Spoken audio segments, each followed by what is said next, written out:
Back on Top Story, Brian O'Neill on the line now with Republican candidate for Governor Rob Astorino. Rob Astorino, thanks for calling in. Hey, no problem. Thank you for having me. This week, the U.S. Attorney's Office issued subpoenas to Heather Green. She used to be the executive assistant to Governor Andrew Cuomo's Moreland Commission. Of course, the Moreland Commission was created by Governor Cuomo to investigate corruption on the part of state lawmakers. And then, all of a sudden, out of nowhere, Cuomo shut it down before it was finished with its investigations.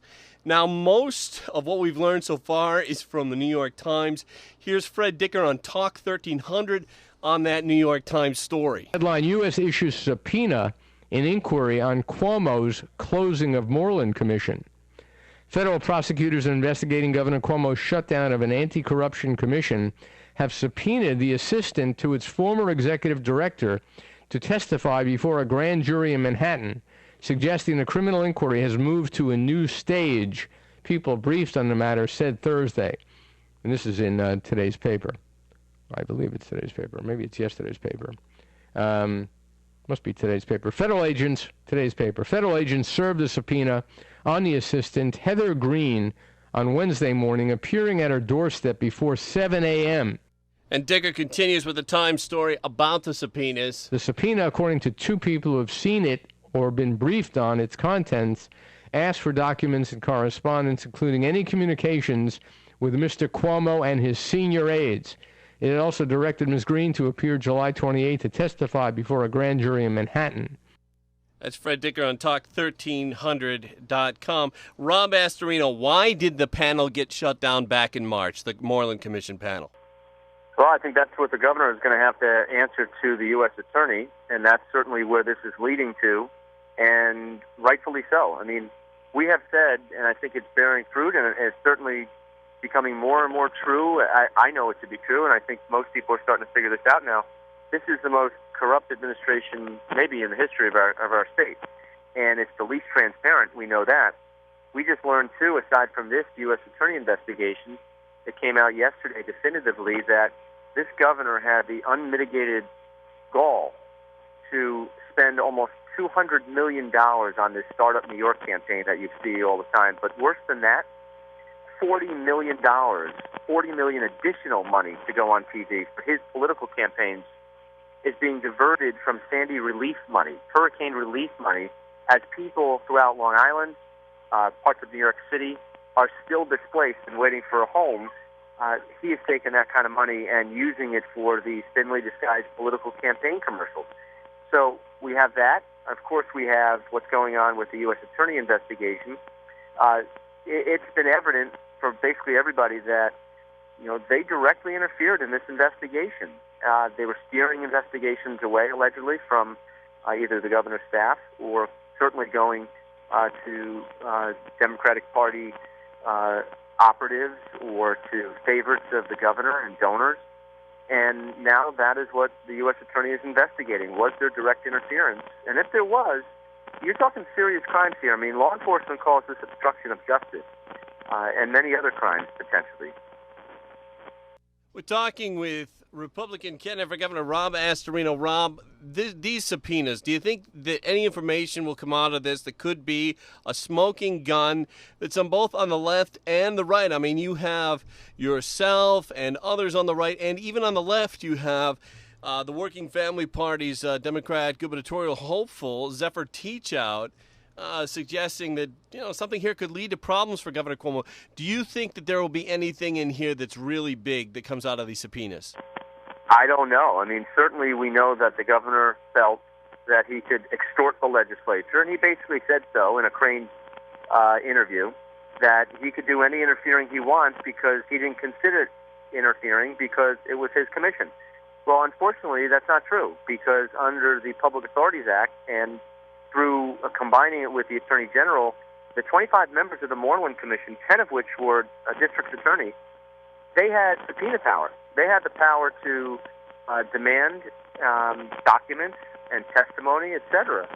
So if the governor certainly interfered in this in any way, he needs to be held responsible. The question is, if this is a real investigation, will it come out before the election or after the election? Certainly There have been, unfortunately, other legislators who have been either indicted or charged with crimes at this point. And we do know that, for the most part, it's a democratic culture of corruption, but this state is a cesspool right now, and it needs to be drained and fixed because, as Zephyr Teachout says, and I don't agree with her on almost anything, but we agree on this.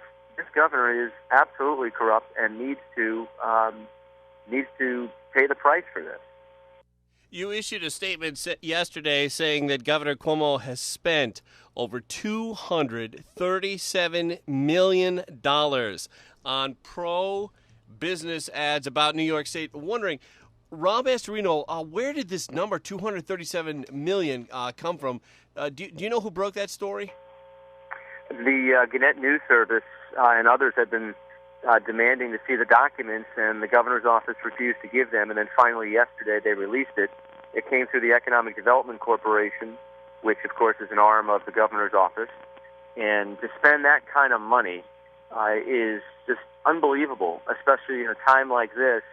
And, it's bad enough. I mean, spending $200 million for any advertising campaign is enormous, but to add another 40 or to take $40 million from hurricane relief funds for people who are without their homes 2 years after this hurricane is incredible. And, it is just speaks to this governor and what he stands for. And he stands for only one thing, himself. While people are hurting, he could care less. This week, Governor Andrew Cuomo created a new political party line called the Women's Equality Party. And we find that once again on this issue, you're on the same page as Zephyr Teachout, your other opponent in the governor's race. She says the governor is trying to buy votes by creating this new political party, and Teachout maintains the Democrats are all ready for abortion. They don't need to create a new abortion party. Rob Astorino. She's right. I mean, it's basically the same group of people.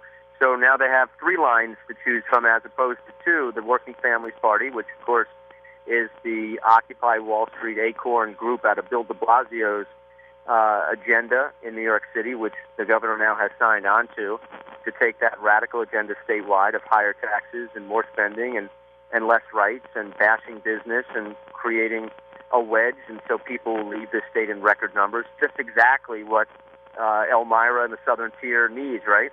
And now we have created what I think is an opportunity for people to let their voice be heard on a real important issue, and that's Common Core, which I completely disagree with. I've said as governor I would repeal Common Core and do what other states have started to do, and that is roll out of it, get out of it, and we would replace it with something called the Law Standards, which the Board of Regents were actually working on from 2008 to 10 to elevate the standards here in our state. More transparent. They held public hearings. They finished the English and language arts, and they were working on the math when, of course, race to the top money came, and the federal government dangled millions in cash, with the caveat that you go into Common Core. And New York State, of course, jumped without even knowing what it was jumping into, and now we're left with these, quote, standards that many education experts say may even dumb us down. And so, for those who say, well, if you're not for Common Core, then you're not for standards, high standards, that's such nonsense. We don't want to have a debate, so we're going to throw that out. I'm a parent, first and foremost, and I have three kids, all of whom are in public schools. I'm a product of public schools. I was on a school board. My wife is a special ed teacher. I know what I'm talking about with Common Core. I've also done my homework and talked to hundreds of educators and teachers and parents of all political stripes. This is not a Republican or Democratic issue in regard to parents. They don't care if it's a liberal or conservative issue. They care about their kid, and they're passionate about this because they've seen Common Core in all its glory, and they don't like it. And they know it's not good for their kids necessarily, and so they want something better. And that's what we represent with this third-party line. And, any registered voter can sign. Any registered voter can get signatures from the neighbor. So if you want, go to robastorino.com and download one of these petitions and go get some signatures. Yesterday afternoon, I was down on Canasteo Street in Hornell, and I passed a car that had Rob Astorino anti-Common Core bumper stickers on it. In fact, I've seen on Facebook a left-leaning friend of mine who's a teacher who's now flipped to supporting you. Are you seeing this throughout the state, Rob? Yeah, we are actually. It's one of those issues that is politically it's very interesting because, again, it's sort of bringing left and right together for different reasons, perhaps, but bringing left and right together. And it's also just bringing average, ordinary citizens of New York who are parents, who are active in their child's life, who are saying, what is this? And the more they learn about it, the more they deal with it, the more they're opposed to it. And, so I heard the frustrations back in last fall as a parent when I was at my children's, my child's lacrosse game or basketball or my daughter's cheerleading. It's what everyone was talking about. And everywhere I go around the state, it's what parents are talking about. So it's a real opportunity, I think, for parents to make not just a protest vote, but a vote for me to get rid of Common Core. Do you think that the governor has started up the Women's Equality Party? There's two possible reasons that come to mind, and maybe it's both. One is because of the anti-Common Core party that you started up, the Repeal Common Core party that you started up, Rob Astorino. The other one is, could this be political payback, the Women's Equality Party, for the Working Families Party twisting Governor Andrew Cuomo's arm to do what they wanted him to do? Oh, look, this is just a down payment on the radical Bill de Blasio agenda that he has promised to take statewide. Taxes going up is next. More regulations on businesses and farmers, next. Demagoguery, next. Chasing away more citizens out of New York State, next. SAFE Act 2.0, next. You go down the line, and this is just the beginning. Does anyone really think it's hard to get an abortion in New York State? I mean, really? In New York State, it's the abortion capital of the world. So this is just pandering, as even Zephyr Teachout said. This is just absolute pandering to women and others. And, Andrew Cuomo should be ashamed of himself. If he really wants to help women, the first thing he should be doing is getting rid of Sheldon Silver, who used hundreds of thousands of dollars to cover up sex crimes in the assembly against women.